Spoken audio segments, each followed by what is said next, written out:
What's going on, everybody? Welcome back to the Yankees Avenue Show on the Yankees Avenue YouTube channel. As usual, I'm Patrick Hennessy. That's Dan Rourke. Dan, how we doing today?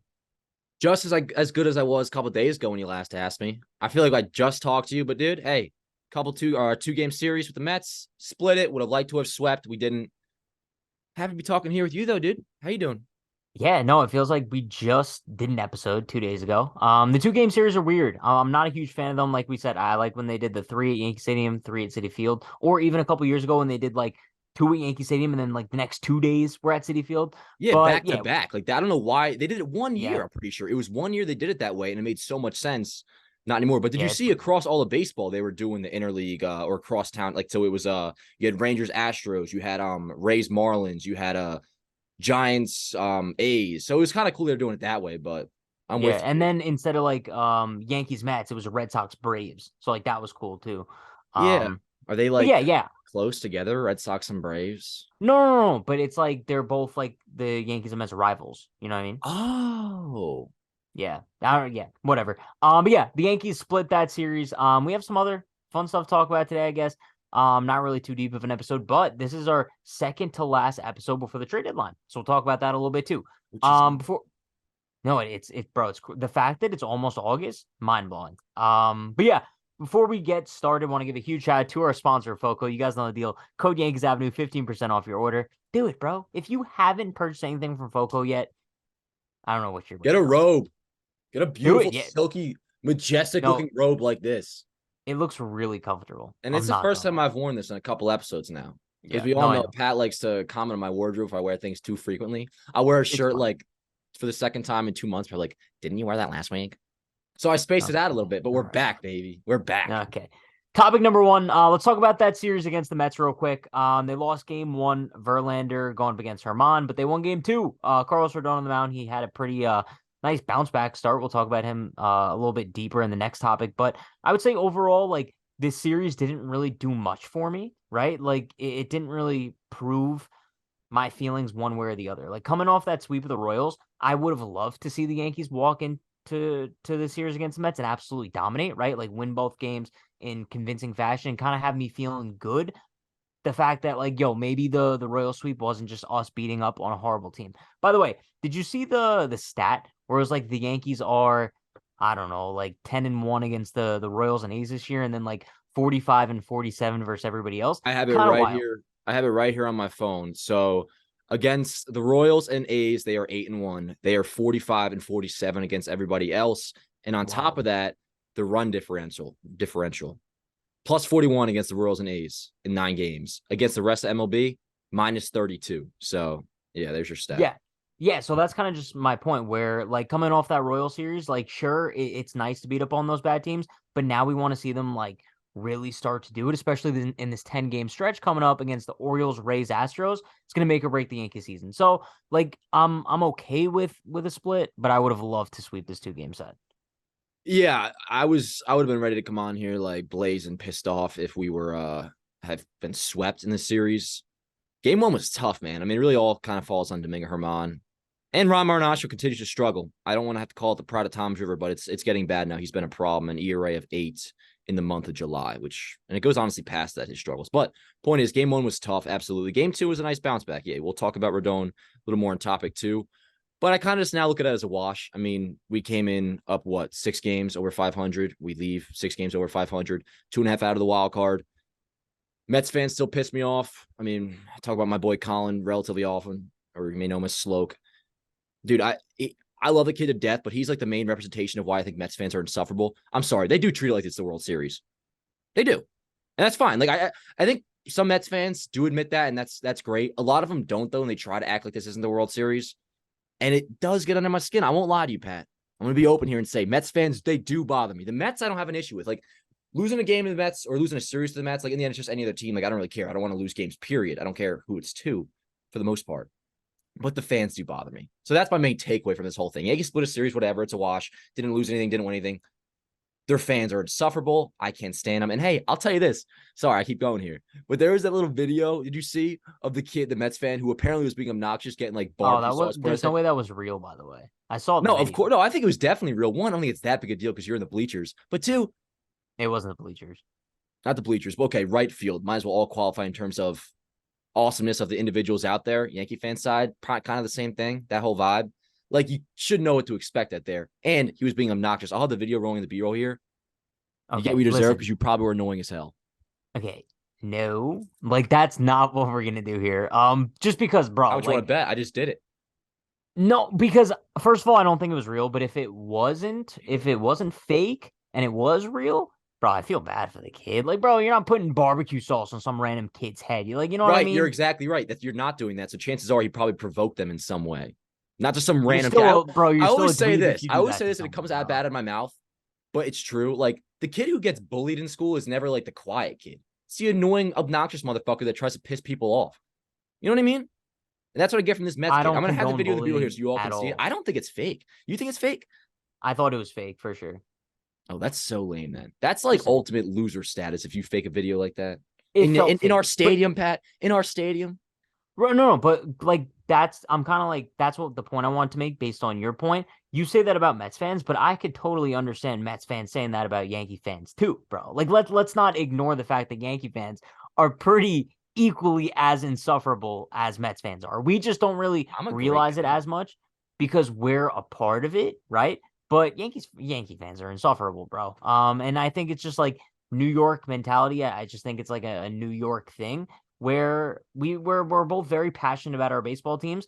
For the Mets, their fan base, it might come off as a little bit more obnoxious just because they're not really good.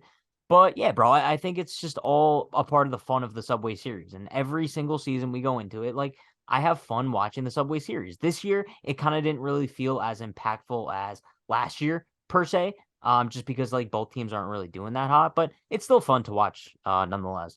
That's something that bothers me too a little bit. It's like, all right, I'm calling my boy Jolly here because he was on Baseball Today yesterday. And the first thing he says to me is like, yo, isn't this the most like least electric buys for a Subway Series ever? And well, sure, yeah, that's true. Mets fans are really trying hard to group us in with them about how bad we are. And yes, we're in last place and all that.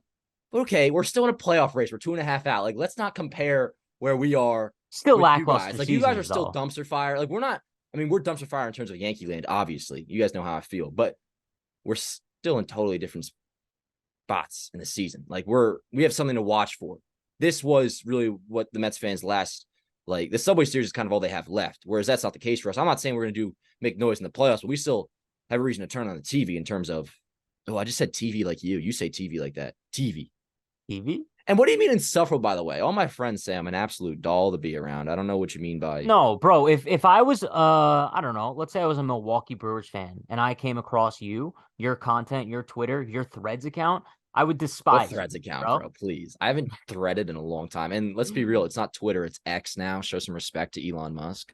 Okay, but no, let's be honest. Like, also, I could say the same thing about myself, dude. Like, if someone came across my content and they're a fan of another team, I think it's more than fair for them to despise me. Oh, You know what I absolutely. mean? Like, where we are Not me though. insufferable. No, we, just No, you. we both, bro. This I'm show sure. for an outside person is probably a hard listen sometimes.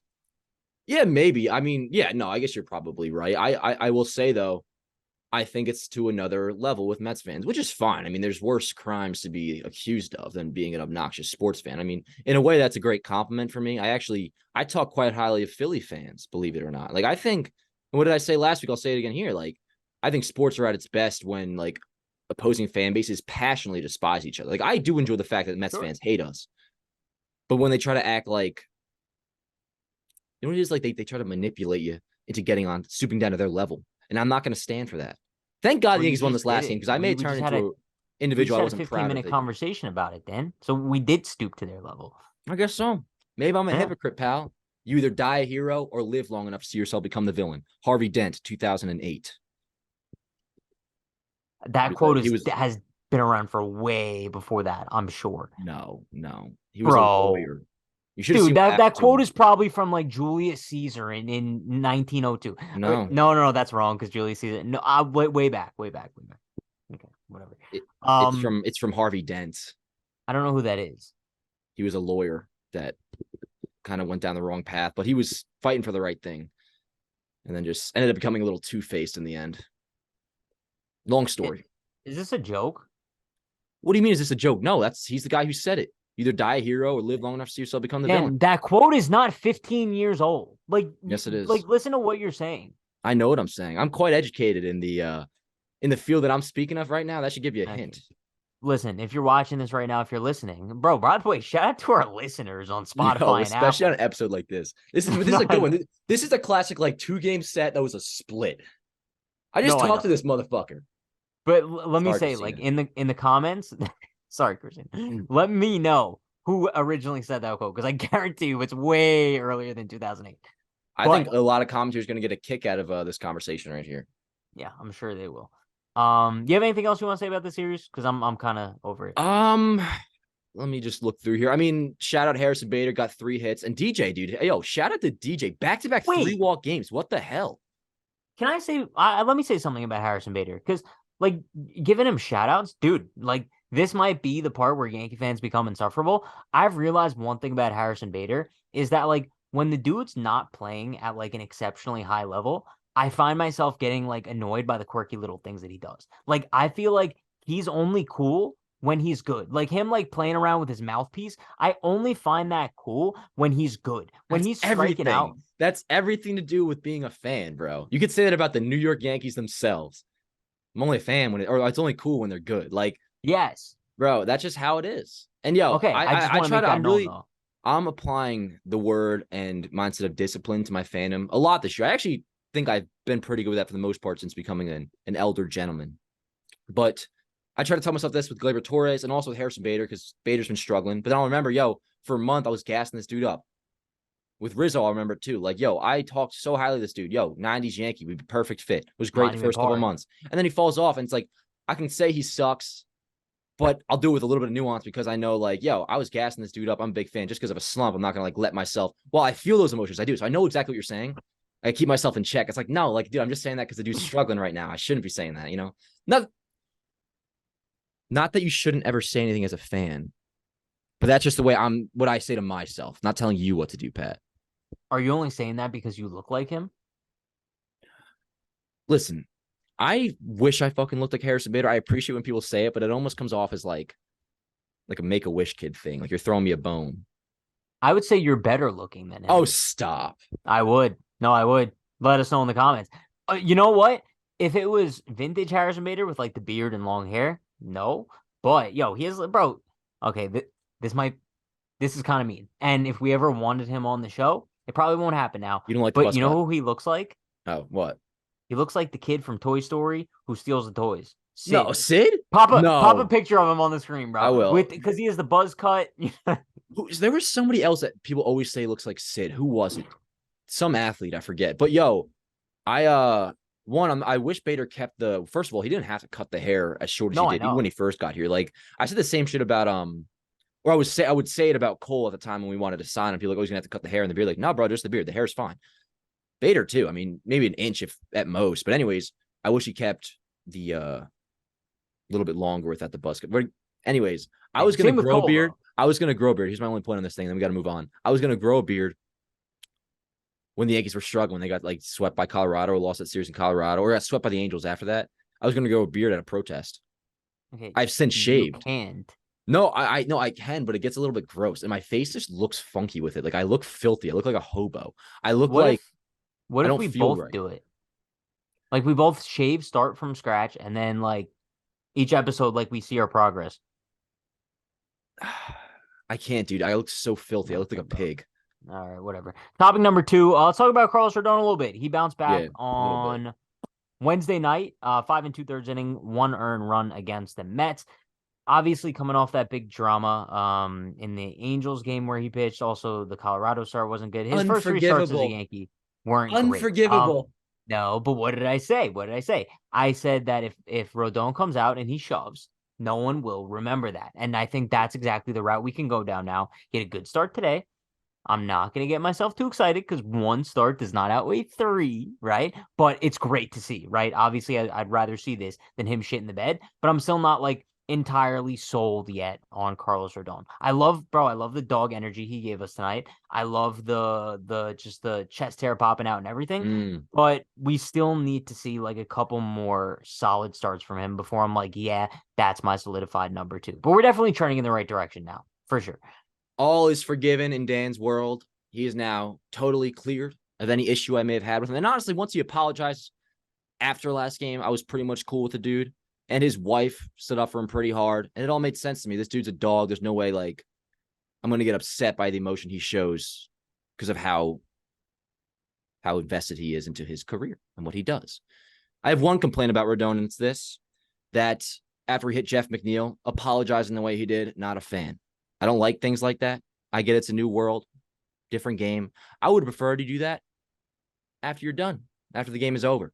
But Rodon showed up big time tonight, Pat, and it was a big game too. First actually big game, and that's all we heard about him, is that, like, yo, he's ready for the moment. He's a big game pitcher, and he showed up tonight. He did. He wasn't amazing. Still had 3 walks, only 4 strikeouts, but 5 2/3, 4 hits, 1 run, got up to 95 pitches. Great sign, phenomenal sign. And he's an absolute dog. I love Carlos Rodon. I agree. No.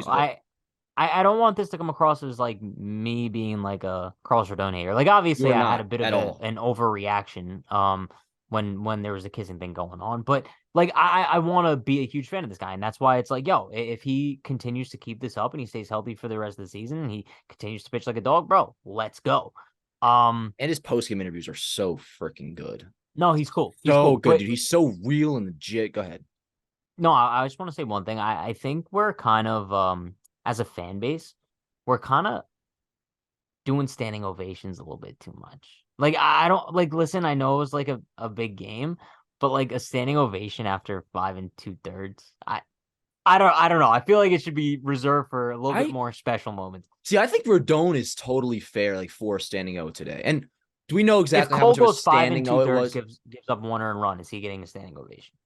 Well, I was going to say this. I believe we are maybe seeing one. I don't care, but also I understand what you're saying. I think we do see it for people, like, even if it wasn't Rodon, that would have happened tonight. Like, if Clark Schmidt throws like 5 2/3, I feel like Yankee Stadium is very, very invested lately.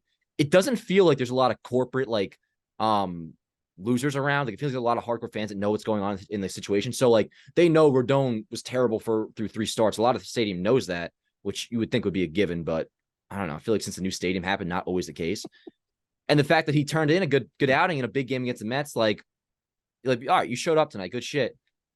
But like, it seems like, yeah, like if Johnny Brito gets called up tomorrow and he goes 4 1/3 1 run, like, he's going to get a standing O. I understand what you're saying. It seems very frequent lately, but it's also because it's just like, it's starting pitching. So it's not like there's curtain calls left and right. When was the last curtain call? I mean, was it Bader against Baltimore? Did he get one on the 3-run jack? I don't even know. I really have no idea. Curtain calls are sick. I would have loved to have gotten one. I would have eaten up being a Yankee, dude. I would have been a perfect Yankee. You don't understand. They wouldn't want you. No, like, that's the thing you need to realize. They would never want you. You know, it's like some thought that I always, like, a shower thought that I wish could have happened. Like, say, like, you know, because I started Yanks Ave back in junior year of high school, and I always think, like, yo, what if I had Yanks Ave like real big, right? Like, say, like, I don't know, 50K by senior year.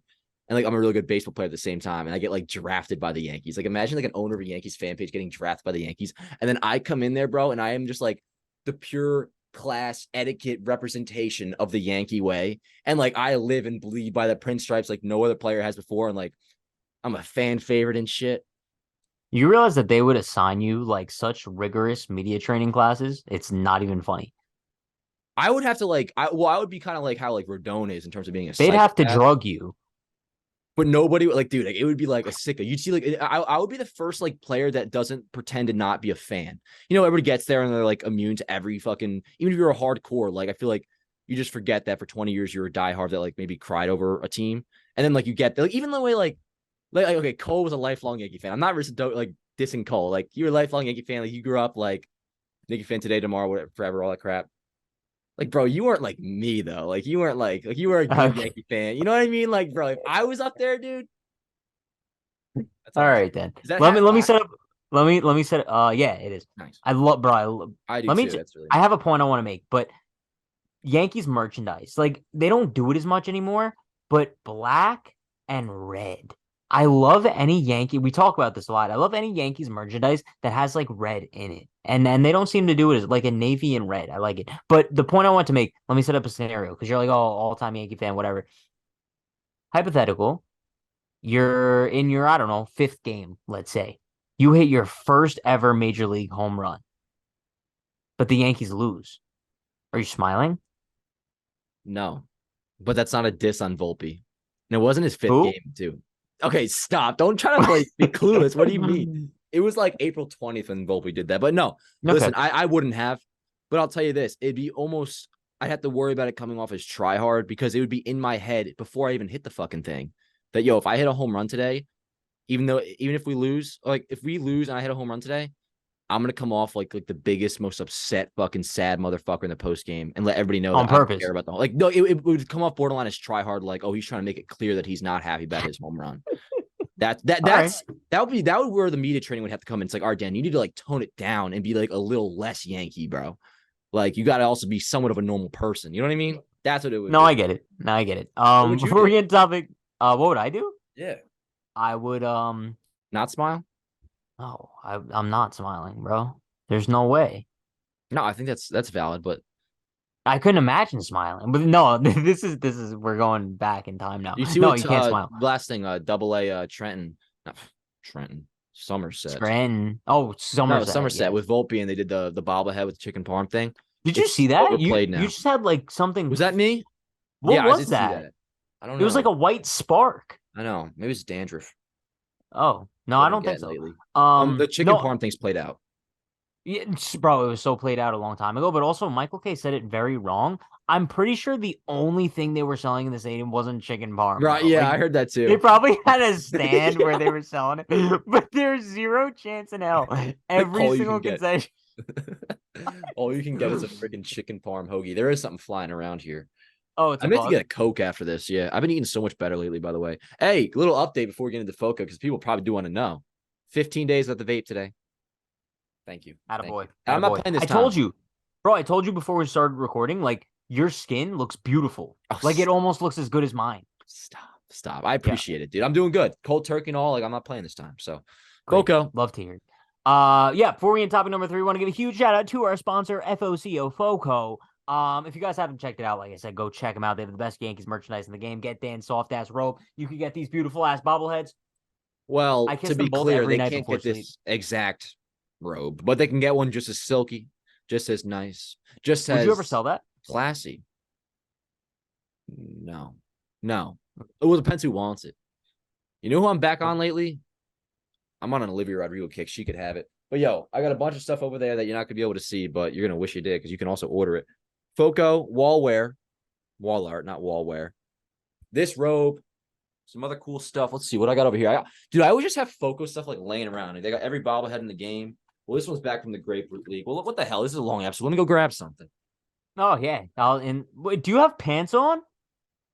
Yeah, I got some shorts that Oh, are yeah. No, they blended into your skin a little bit there, like bud. I look like I'm about to serve somebody a lemonade by the pool. This is Whitey Ford and Garrett Cole. You can Cool. get a bunch of different variations like this then and now, which is my favorite like collection thing that they have. No, Yeah, it's awesome. Focal, get yourself decked out. Football season coming up as well. Me and Pat did just agree to a Jets Avenue show. Breaking news. You're hearing it now for the first time. Yep. Just kidding. But No, dude, not kidding. you should like get involved in football this year. I know you're not like too crazy into it, but not that I am either. But I'm very regardless even how like the Yankees could be fucking 103-0 right now or 102-0. And I would still be like very much looking forward to football season. So with that said, you could also get like a Jets thing, Giants. They have everything. Yeah, for sure. But yeah, let's get into topic number 3.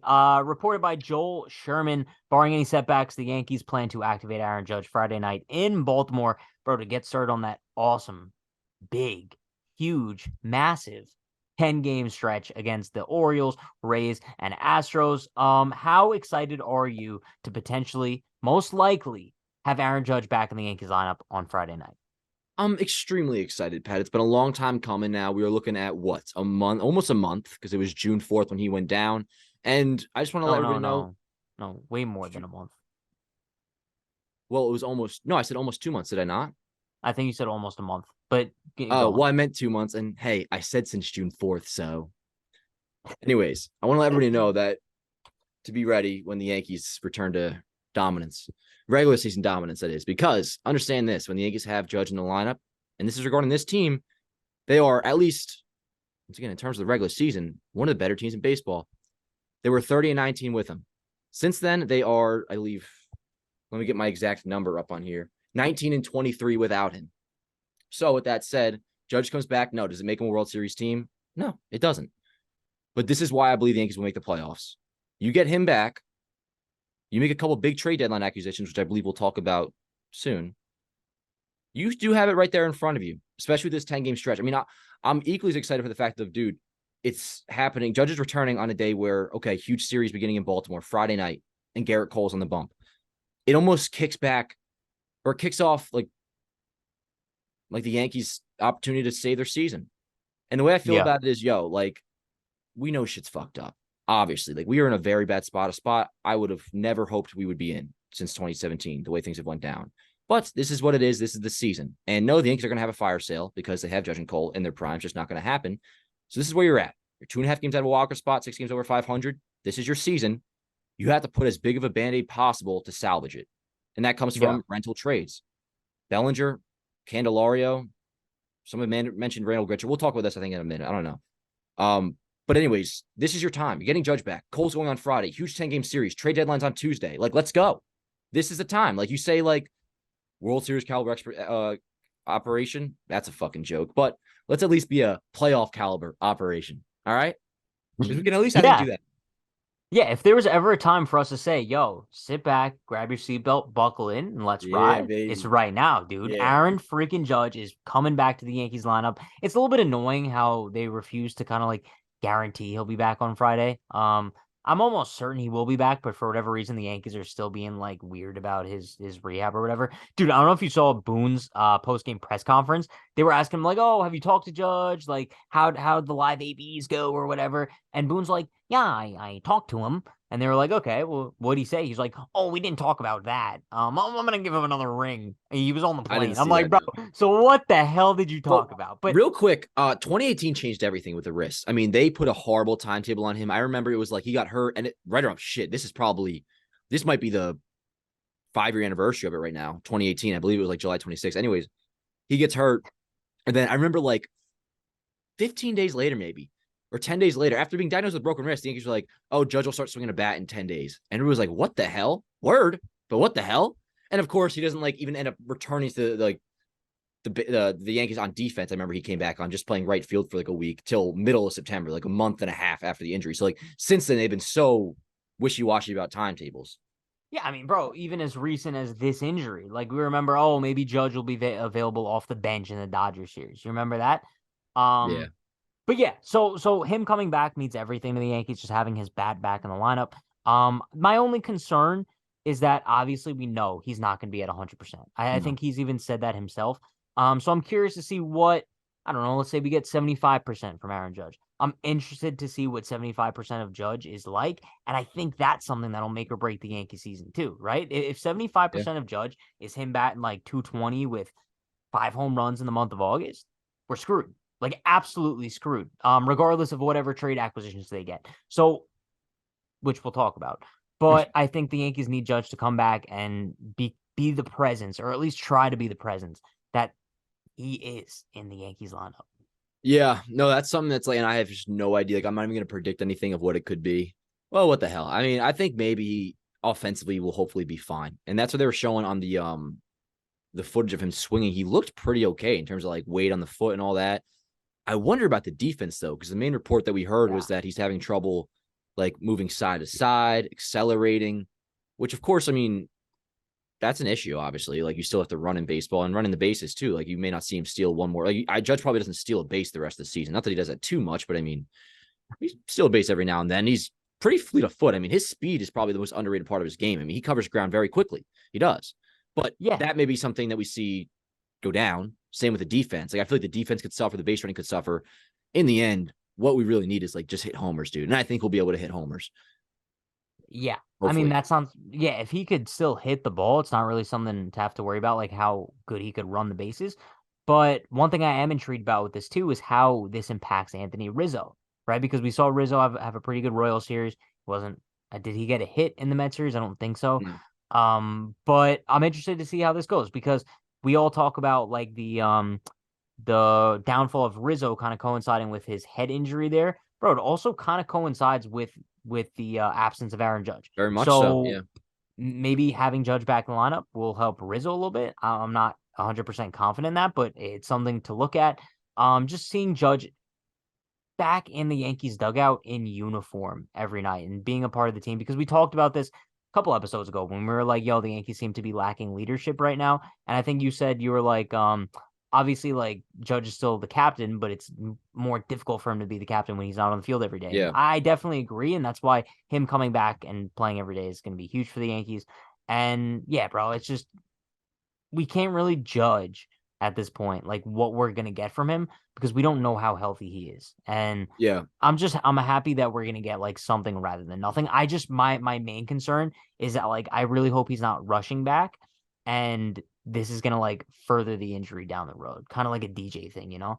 Yeah, you hope for the like. I was just about to say he 100% is rushing back. That much is clear. He actually apparently wanted to come back for the Subway Series, and the Yeah. Yankees said no. But yeah, it's a matter of like, okay, I think we know for sure he's rushing back. He's coming back, yeah, like 60, 70, maybe 80% at best. You hope, yeah, it does not like fuck him up down the line. I think he's probably headed for surgery no matter what in Do the you think offseason. that the whole mix up between like when Judge is coming back is a result of Judge really wanting to come back and feeling like he can come back, and the Yankees being like, "Yo, we just gave this guy like 300 plus million dollars. This is we can't risk having his career done because of a toe." I think it's, dude. I mean, the way I look at it is, well, no, because the safe thing about it is no matter what happens, Judge just is probably going to get a surgery in the offseason. Let's say like he comes back Friday, knock on wood, and he tears the fucking thing again. He's still like, he'll be, no matter what, he's good by opening day of 2024. So like, it's not a thing like, oh, don't risk Judge's future. Like, no, like no matter what, he's going to be okay. This isn't like a thing where like, okay, you rush him back out there early and then it goes wrong. He can never walk again. It's just like, no, like maybe if you were to wait a couple weeks in this season, then he would have come back at 100%. If you waited a little bit longer now and you don't risk the season. But the thing is, we don't have time for that anymore. Like Yeah, last year, say the Yankees were in the spot they were last year right now. It's July 26, 2022, except Judge dealing with the same thing he's dealing with this year. Does he come back on Friday? No fucking shot. Not a chance. There's a chance he doesn't come back for another month because the Yankees had a 12, 13 game lead or where the hell it was. But now they don't even have a playoff spot. Like, they don't really have a choice. And Judge is kind of forcing their hand with it. He wants to come back, which is dope. yeah, This is all great. yeah. It's gonna be interesting, to say the least. Anything else you want to say about Judge, or should we move on to the trade deadline? I am kind of upset that for the last 3 days I did think this Baltimore series was at home. Oh, okay. So I thought calling the bump in Yankee I Stadium. think the Rays series is at home. Yes, it is. It Yeah, is. and then we go to Houston for 4. Do you think Judge homers in Baltimore? Yeah, I think he homers first game back. Oh, like A-Rod I in you know, Baltimore, I think, yeah, first pitch. yeah. I think he homers first game back, but then I think we see him struggle a little bit. Oh yeah, no, yeah, that's Yeah, very much so. Yeah, yeah. it'll be curious to see how Judge's IL rust is because it's been a while since we've really seen it. Although coming off the hip was, Bro, it's gonna feel so good. Like just I looking at a know. Yankees lineup and seeing Judge at the top of it, bro. It's gonna be so I haven't even like nice. written. I bet you this. This is the last thing I'll say on it. Maybe not in Baltimore, but I bet you by the Houston series, he's led off at least one game, if not their everyday leadoff hitter. Yeah, no, I think that's Until I'm barring like a trade deadline. I mean, like maybe because that's a big problem with this lineup right now is like you just don't have a leadoff hitter. bro. Billy McKinney had one good game and they threw him in the leadoff spot. Billy Okay, McKinney should no, not be leading off. he should agree with that. He should not be leading off. He did not have one good game. He has an 800 OPS this season. He should not be leading off though. Yeah. I agree. Okay, And okay. But Bowers too. also, no, but that's where I kind of get myself like twisted a little bit because it's like, yo, I know Billy McKinney's having a good offensive season. I can't view him as a good offensive player. Like I cannot view him as a solution in the outfield. No, He's a cool bench bat, but it's like that's sometimes where I just ignore numbers, bro. and his Because defense you is know worse than I thought too. Like I thought he was at it's least bad. serviceable, which like at times he is. But dude, like that play, there was. I mean, we want the good whole thing, but that was a big part we didn't mention. The defense was so horrible in the Subway Series. At least game one, it was awful. Yeah. What was I about to say? I forget. Probably wasn't important. All right, Dan, let's get into topic number 4. Trade deadline. Like I said, we are. Did you just spit I in got your to spit out hand? my gum. Oh, okay. No, it's where'd you get the gum from? Well, because I did quit vaping, did I tell you? I'm chewing like 2 packs a day. That sounds like cigarettes. Oh, But no, it yeah, does. dude, I just fucking, after every Nice meal. sound. Okay, great. But yeah, trade deadline. This is the second to last episode before the deadline, bro. Next time we see you guys, the Yankees could have made a move. But I guess we could kind of take this time to maybe make some vague predictions. I guess maybe next episode, the final one before, we could make a little bit deeper ones. But do you have any fun predictions? Well, predictions or what I want to happen, or how about this? How about sure, A realistic prediction or with or a just hint of thoughts what on the I trade want. deadline? Okay, well, everybody knows one, I want Cody Bellinger. Pretty obvious. Now, what happens after that is a real question to me because that's just my number one target. And that's just a no-brainer that we can move on. I wonder what the Yankees do at third base. Because if you're going to go all in, it really would not cost you much to go after. And by all in, I mean buying in some capacity, not selling. Heimer Candelario would not cost you much at all. I mean, he's signed through just this season, so he's a free agent at the end of the year. He's having a real solid season. I mean, 119 OPS plus, which, hater, you know the deal, 16 homers. You probably would have to give up like maybe a fringe top 20 prospect to get him. I just think like, no, honestly, you wouldn't. My point is this: Yankees can upgrade their team without giving up any top 10 prospects, right? And I think that can get you Cody Bellinger, Heimer Candelario, and two solid relievers. And two solid relievers, I mean, the Yankees work their magic and they'll find somebody, whether their names we know it by now or not. I don't know. But get two impact bats without giving up a top 10 prospect. And I think that's quite possible. Getting Bellinger and Candelario. I just don't think the Yankees are going to move on from DJ because, of course, they have in the next couple of years, which is dumb because Candelario, dude, if you just want to put a patch on this season, bring him in. He could play third. And also, if you want to, like, you can get DJ in at times. Like, we can go back to the 2019 way if you really want to play him that much. And on times Rizzo's struggling, DJ can play a little bit of first. Like, you can make it work, especially if it's just a rental. So you're not mortgaging the future like crazy. So that's my two. Yeah. Yeah. No, I definitely think Candelario is interesting, right? I think that the only thing the problem I view it from it is what does your infield look like in that scenario, right? Because it's not like you're getting rid of DJ. So right now the Yankees infield is DJ, Volpe, Glaber Rizzo. Glaber, Rizzo, and then you also Yeah. have Peraza too. So it's like I guess Peraza's being sent down, which Yeah. sucks. But would you use Peraza in a deal for Bellinger? No. God, no. No. Well, I mean, me personally, I wouldn't give a fuck. Yes. But like in terms of value of the player, like you wouldn't have to give Because, up that. bro, I think the way we have to view it is also like, sure, Peraza could get you a little bit more, but like when? Like his value, like I can't see it going up from this point. You know what I mean? And it might just turn into another Andujar thing where we're holding on to a guy for so long. In 2 years, Peraza might be DFA'd. You know Well, what I mean? it very well could turn into an Andujar thing, and this would be way more unfortunate because Peraza's ceiling is. I mean, Andujar was nice, had a good year, and I was a little more fond of him than other people were, or maybe not as much because you had Andujar like D riders. But anyways, this would be tragic if the Yankees do this to Peraza because I mean, it's almost happened amongst the own fan base where they diminish his value. It's like he did something cool, and it's like, oh yeah, I forgot that guy can be pretty good. But also with that said, they're not playing him that much. He had that 3 games where he was leading off, which was cool.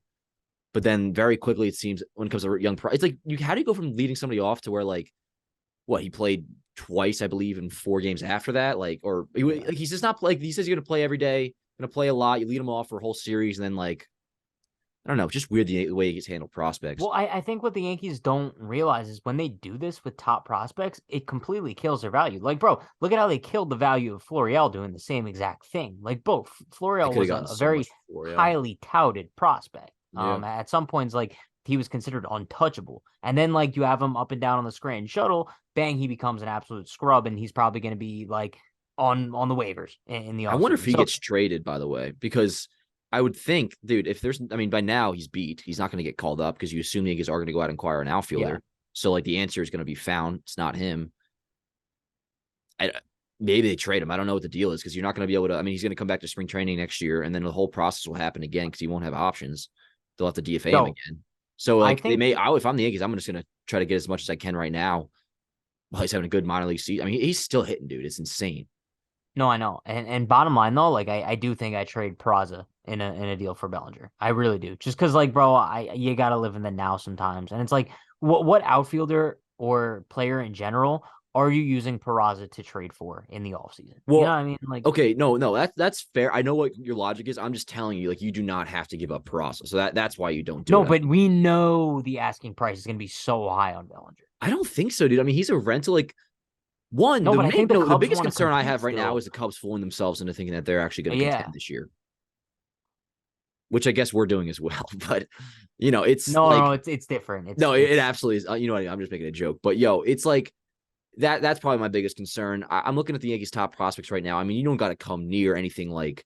I mean, of course, Peraza is not technically regarded as a prospect right now, but he's in there between like Dominguez or Jason Dominguez and Austin Wells. He's kind of in that zone. Then you have Spencer Jones. No, Everson Pierre. He might be the number one prospect by next year. He rakes in AA. He's raking in AAA so far. Really excited about him. We're gonna be talking about him for. We meant to do a topic soon on prospects, maybe after the deadline, because Pereira is just insane. He has to be talked about. Trey Sweeney, he's first round pick from in 20. He's in AAA now, so he's a center oh fielder, an outfielder, who raked in AA. And let's see here, he's only 22 years old. His ETA, they have it at 2024, which that's next year. That's valid. yep. But anyways, he AA raked, just got promoted to AAA a few weeks ago, and he's been raking ever since. You have Trey Sweeney. There's our number 5 prospect. Drew Thorpe. I mean, he's been good. Will Warren. I don't even think you go anywhere near the top 10 is my point. Like, I think like maybe like dude, you could No, get Bellinger for bro, Randy Vasquez, dude. dude, no, that's just not true. I'm Yes, you giving could. up Drew Thorpe and Will Warren for Cody Bellinger any damn day of the week, Yeah, bro. You're you not. would, but it's like you don't have to. I mean, no, Drew Thorpe's pretty freaking nasty, dude. I like Drew Thorpe. He's You're not giving up Drew Thorpe for Cody Bellinger. Dude, Drew Thorpe this year in high A, 10-1, 208 ERA, 124 Ks and 99 innings, 199 batting average against. He's a beast. He just has that look about him. I like him. I would give up dude, once you get past the top 10, I couldn't really give two craps. And I don't want to be crazy here. Like I'm like aligned with your logic in a way that like if it came down to it, like say like, okay, no, it would take Oswald Peraza to get Bellinger, or it would take Drew Thorpe to get Bellinger. Like, yes, I would do it, but I just don't think you have to do it right now. No matter, because here's the thing, like that's a big part of it too, like the whole hybrid approach, which I don't really think will be coming to fruition. Honestly, I think he's just gonna like buy. They're not gonna sell anything. Excuse me, but the Yankees, I believe, have once again the ability to get 2 impact bats, which is what they need to do if they actually plan on doing something with this year.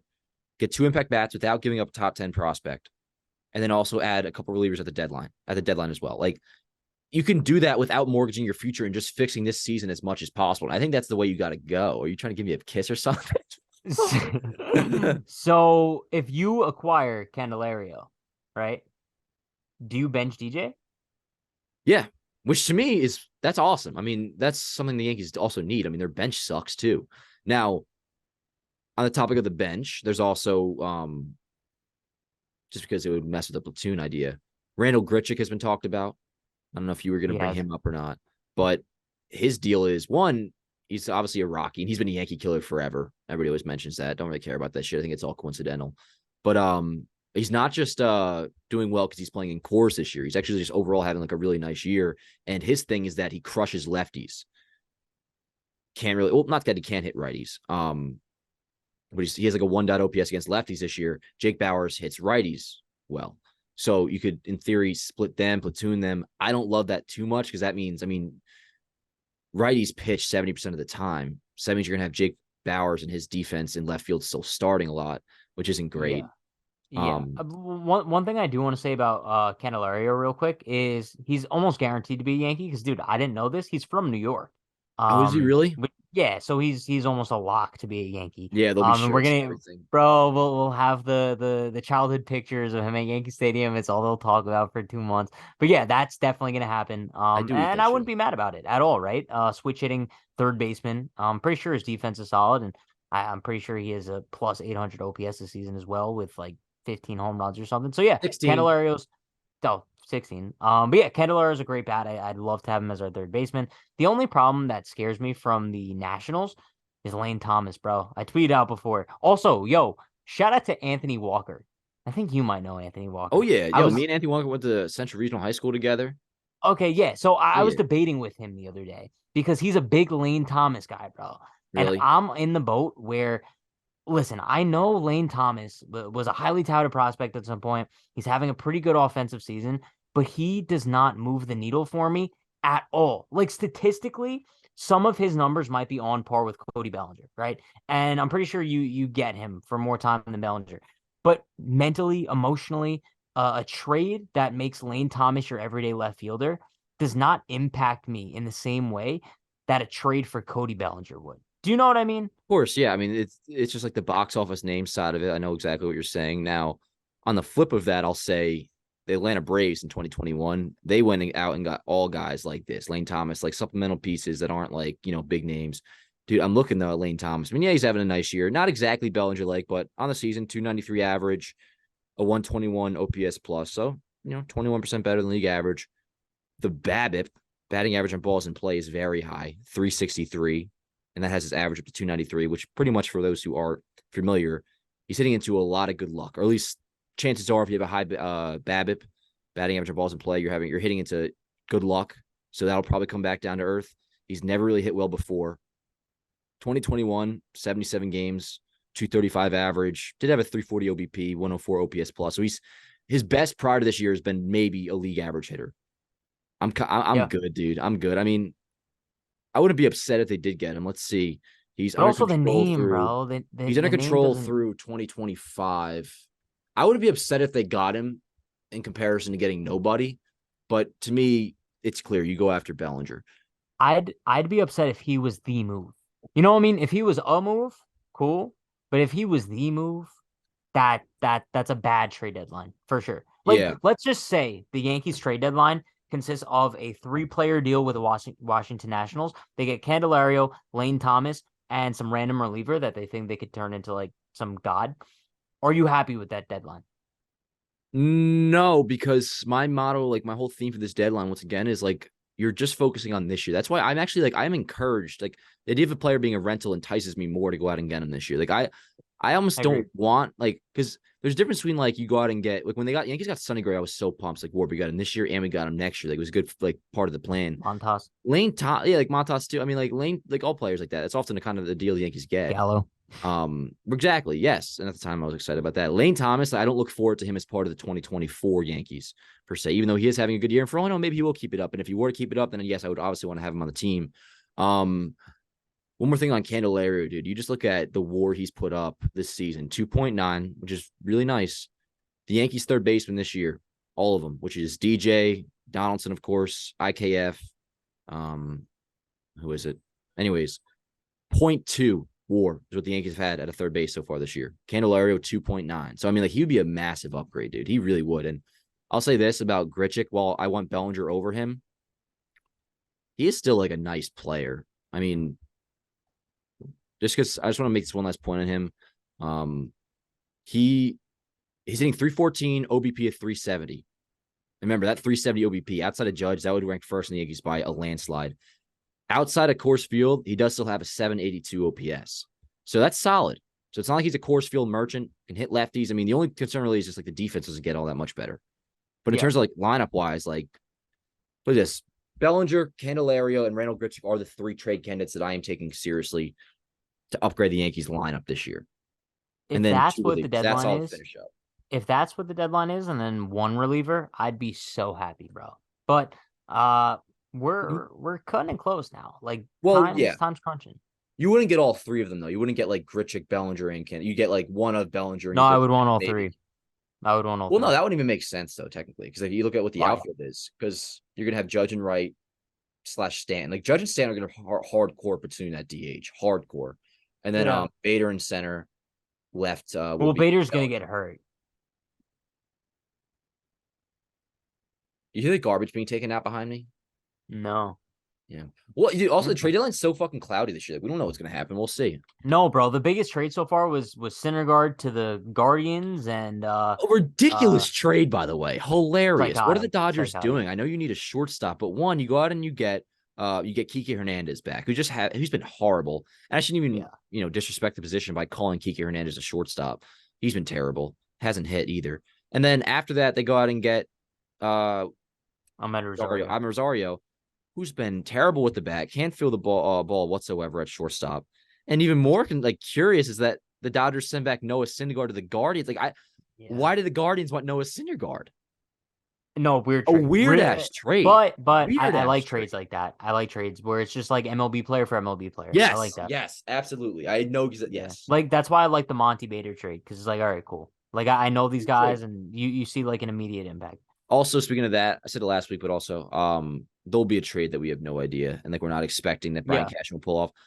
Do you think a trade is done? Like we'll have a move, not all of it, not everything, but by next time we record on Monday morning. Yeah. A deal, like Yeah. something. Not Yeah. not the deal, but a deal. Yeah. I think Yeah. this weekend. Maybe tomorrow. Maybe So today. Monday would be what? Monday would be the 31st. Deadline's August 1st.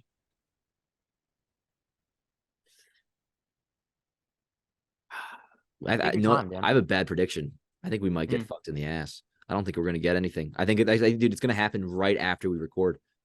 That's me being like a Frank the Tank, I think, but that's what's gonna happen. It's gonna be like all the moves are gonna happen like remainder of the day, Monday through Tuesday. Well, you know what we actually should talk about doing? What? A live Like say stream? no, Oh. but I mean, it's a good idea, maybe one day. But like say that like we may have to do like an emergency episode like Oh Tuesday yeah. or something. Yeah. Hopefully we Yeah, do. for sure. Let's pray to God that we have to. Do you remember when I forget, maybe it was Rodon signing or something? Like we had 2 episodes in like a 2 hour span because like Yes. yeah, We yeah, yeah, good times. we recorded our like regularly scheduled programming of an episode for like a Thursday. I believe it was a Thursday, because I was like, I think like dude, we recorded an episode. It was a Thursday night, I remember. And then I started like, I was about to go out to a bar or something. So I had a couple pregame drinks, and it was like, oh shit, Carlos Rodon just signed. Got back on 25 minutes later to record. We like released that episode that night with another one coming out the next Yes. day. And Yeah. also in that episode that was regularly scheduled to come out, we like had a whole topic talking about like what the Yankees should like, whether signing like Rodon or Eovaldi, something like that. We had it. Yeah. I The remember. off season was cool. It was a cool time, but Yeah, time well, I goes think we'll on. do things a little bit differently this offseason, but not by much. I think previews was definitely a good idea. We'll shake that up a little bit. I'm convinced we were doing 2 episodes a week last week. You say we did one. I'm pretty sure we did I two don't a remember. week. I think it was one. But yo, going like last thing I want to say on the trade deadline, going back to last year, would you redo the Bader Monty trade if given the chance? No, no. I think having Bader is still better than Monty. And I know he's been struggling, but once again, I still think that was the bigger need. The Yankees pitching, starting pitching, I think has been fine. Like, I don't think that's why we're in the spot I we're think at. it's a fair ask right now, though. Yeah. No, it's not an Yeah. egregious. And also, if it's fair to say, like, if you were to tell me you take Monty back, which I know you wouldn't say, but just because you Oh, hate yo, Monty. breaking news, Dan. No, no. What? The Angels just traded for Lucas Giolito. You're That's kidding. kind of big. Holy shit. That's What? big news. Oh, wow. Wow. So the Angels today, they came out and said they're not going to trade Ohtani. They're going all in. And now they go after and get Lucas Giolito and Ronaldo Lopez. Really? Wow. Now, Wow. Lopez, so he's a free agent at the end of this year. I acquired him in my franchise. He was having a phenomenal year in MLB The Show. Not so much in real life. I think like an ERA in the fours. So you can strike people out. He's fucking nasty. For catcher Edgar. Dude, this is the first major blockbuster. Holy crap. Let me Dude, look it's up his. actually kind of funny because like we're on our trade deadlines. Yeah, right. Let's see. Edgar Cuero. Let's see. What's his deal? That's the catching prospect that they got back. Angels top prospects. Let's see. Let's see here. Okay. Edgar Cuero is considered the Angels number 2 prospect. He's a catcher, 20 years old, ETA 2025. And also Kai Hi, Bush. Bush. Where you at, Kai Bush? Kai Bush. Why does it sound so familiar? Kai Bush. Okay, I don't see Kai Bush in there. Oh shit, no. Okay, Kai Bush is the number 3 prospect. Left-handed pitcher, 23 years old. ETA this year, so maybe he's already been in the big leagues. I don't know. But anyways, that's pretty nuts. Kai Bush. That was a who's the NASCAR rider that used to do the M&M car? Kyle Bush. Was it Kyle Bush? I believe Kyle Bush. And he drove the M&M car. I always liked that car. And like That's Bush's baked beans with the talking dog. I love Bush's baked bean. Yep. Actually don't know about the talking dog, Oh, but I love eating them. okay. Dude, that's Bro, wild crazy. trade. Dude, That's okay. legit. Lucas Giolito, damn. So the Yeah, White Sox, that's big. officially puts a cap on like, yo, what a failed fucking core this was. That's big for the Angels, bro. Like they're going all in and yeah, they're going in. I was gonna say maybe they could flip Giolito if they really want to, but why would they do that? Yeah, no, unless like that'd be interesting. Imagine like, okay, you get Giolito, then the next like 5 days you lose out, and it's like, okay, well, we're Yeah. like the totally different scale, but like Jaime Garcia with the Twins. Yeah. Remember Yeah, that no, exactly. 2017? Or Yeah, totally different scale too, but IKF. yeah, a Fantasy little Twin, fucking one yeah. week later flip. Dude, Um, great. I like that. I so like when we find news. interesting. Bro, I we were just talking about too, like finding out news like after an episode. I like that. Yeah, let me look at so now I mean I already kind of was, but looking at the wild card standings, so the Angels 52 and 49, that is scarily close to us. I mean, shit, they're only a game and a half behind us. They're Are they? 4 games out of the wild card behind Toronto. We're 54 and 48, 2.5 back at Toronto. So And bro, they're that's without dude, like Trout. if they're just as much in it kind of as we are. I mean, that's nuts, dude. You know what? I'm happy because That makes a difference. We're all competing, I guess, against each other. But I thought the Orioles may have gone out and gotten him. But no. Yeah, that would have been big. That would have been big. But yeah, yo, shout out to the Yeah. Angels. I'm happy to see them, bro. I want to see them in the playoffs, right? Like, I want to see Trout and Ohtani in a playoff series. That would be huge for the sport. Yeah. Did you see do you think Rodon actually rolled up his sleeve to cover the wait a second. No, We didn't even talk about I'm pissed we didn't talk about this last week. It doesn't bother me really at all. The patch. I'm over it. dude, I hate when like I Is that me hate when just I have to conforming? do this, but like I don't even notice it. Dude, no, it's not bad. It's not bad at all. And it's like I still wish it weren't like Star Insurance. So do I. Insurance sucks, but like in terms of like the patch looks pretty like it's flush on the uniform, dude. Like the navy blends in, or the midnight, I should No, say. in the grand scheme of things, we I feel like we made it a bigger deal than it is. I still wish they didn't do it. It would have been cool to like, Yeah, be different. same. It's But now just that it's on there, it's I don't notice it. Yeah, yeah. whatever. Topic 5. Let's talk about Word. this real quick. Rob Manfred just got a 4-year extension. He's going to be the commissioner, I believe, through 2029 now. I have a question for you, Dan. Okay. Ready? Yeah. Okay.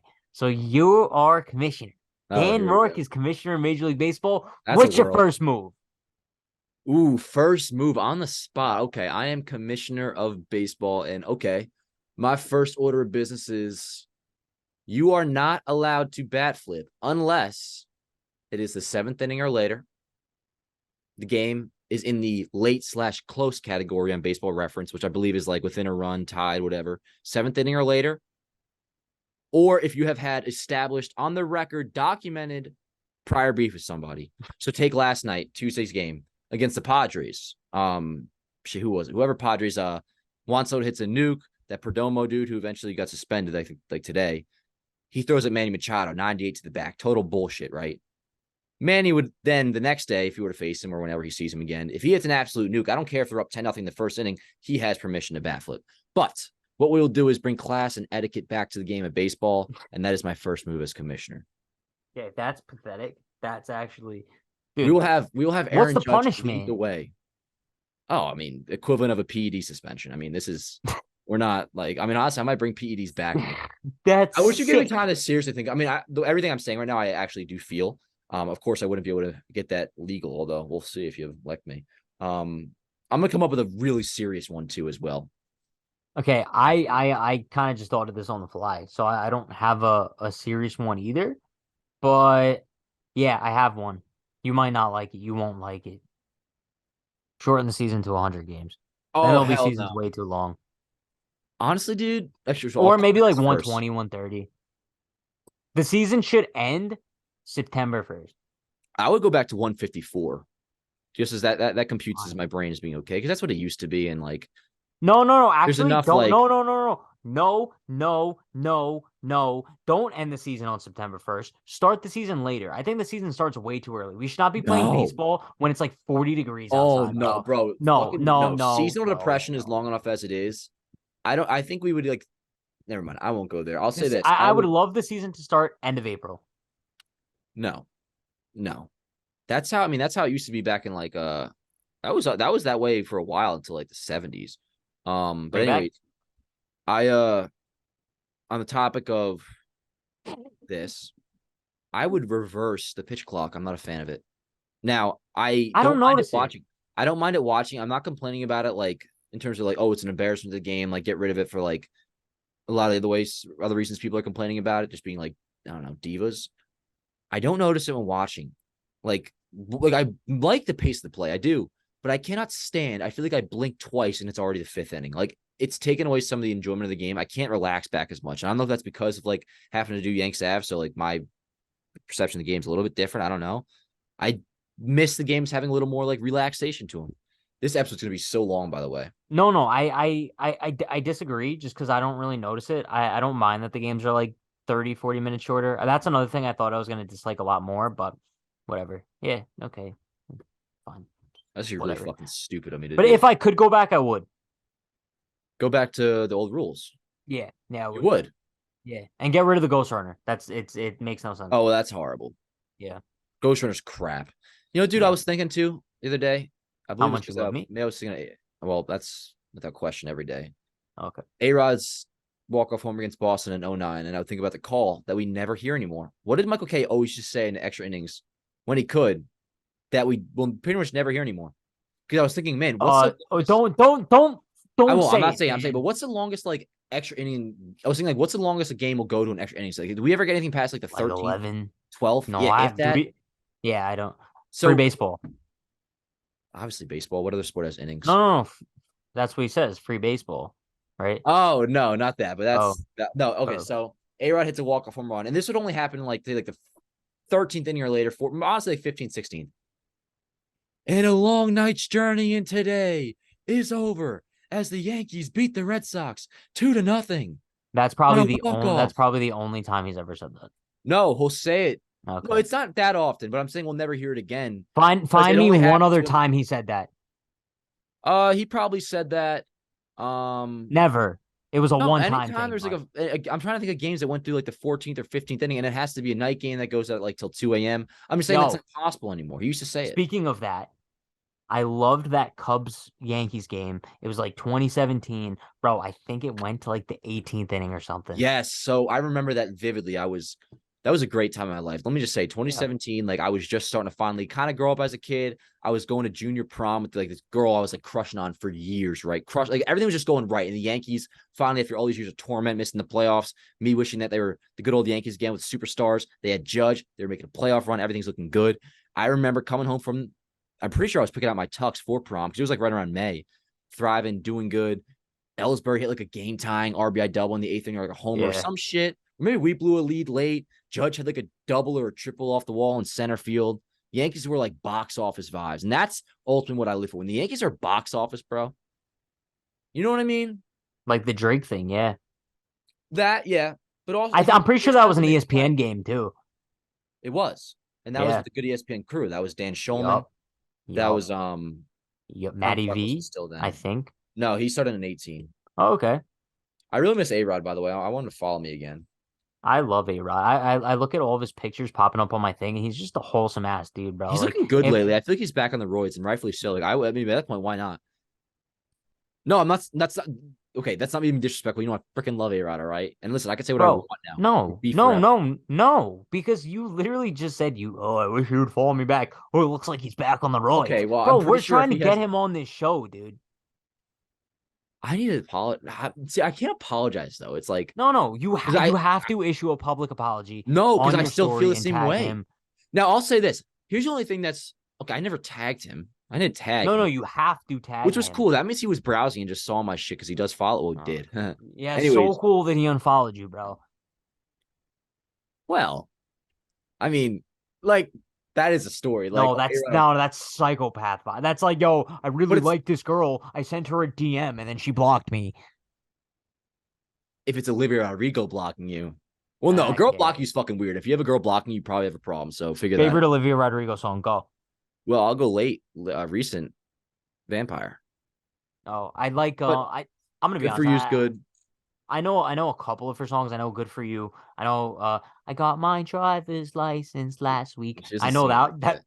that. How is it? How is it?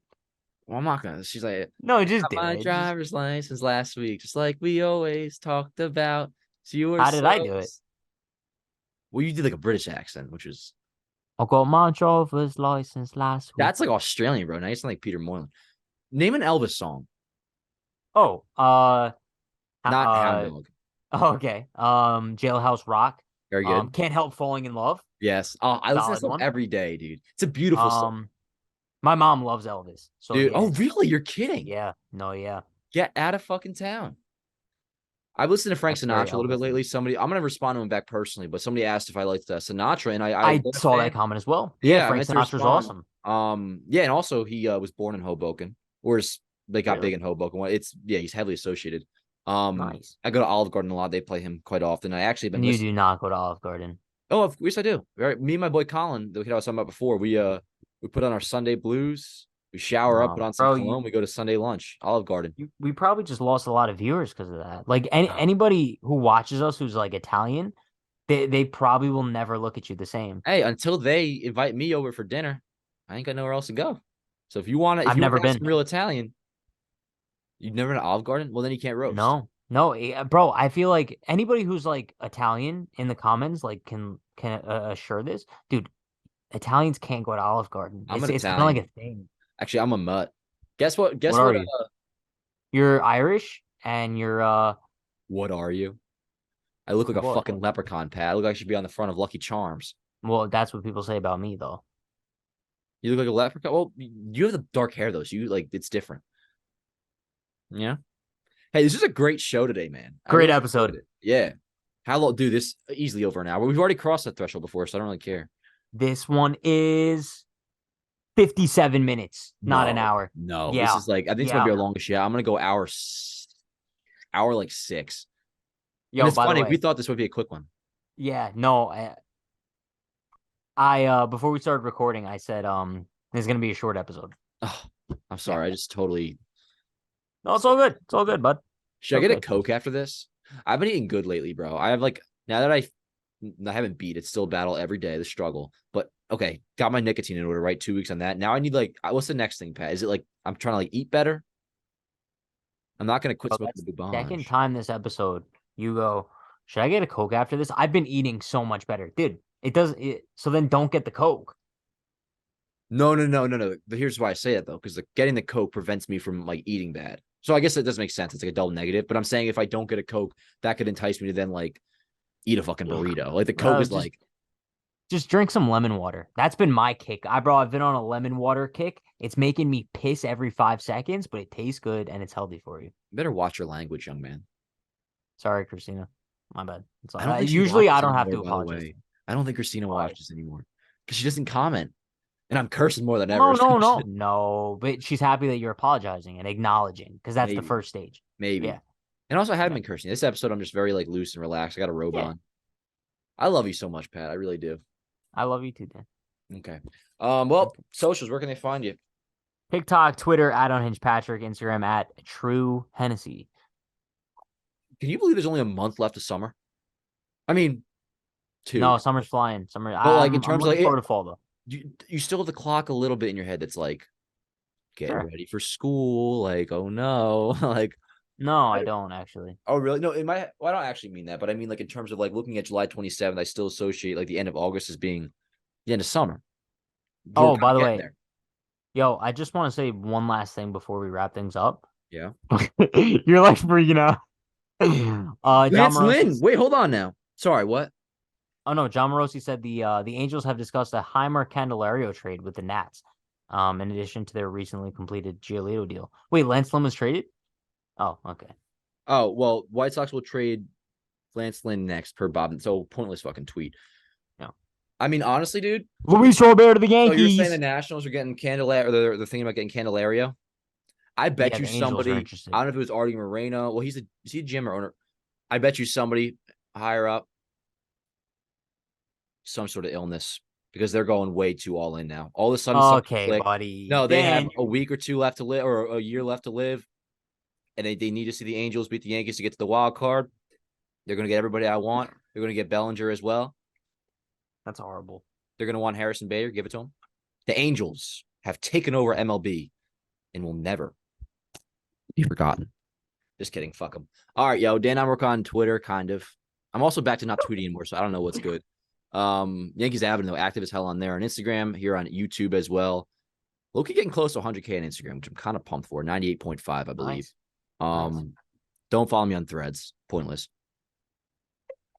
You did that crane today in the city, by the way? Yeah, crazy. That's nuts. That was crazy. I'd make a Spider-Man joke, but you'd have no idea what I'm talking about. Why, he swings from the cranes? Well, they're just like, dude, like that shit was right out of Spider-Man 3, like hitting the building and everything. You're not interested. I just saw it in your eyes. All right, I will see you guys. We'll see you guys next time. So what, Monday morning? Yep. 9 a.m. See you then, Patty boy. And we'll see you guys a couple hours later at 12 o'clock Eastern time. Or 11, maybe. See you guys next time. Let's go Yankees. Her body's going like September. She burns through the night like an ember. And all those things we try to forget.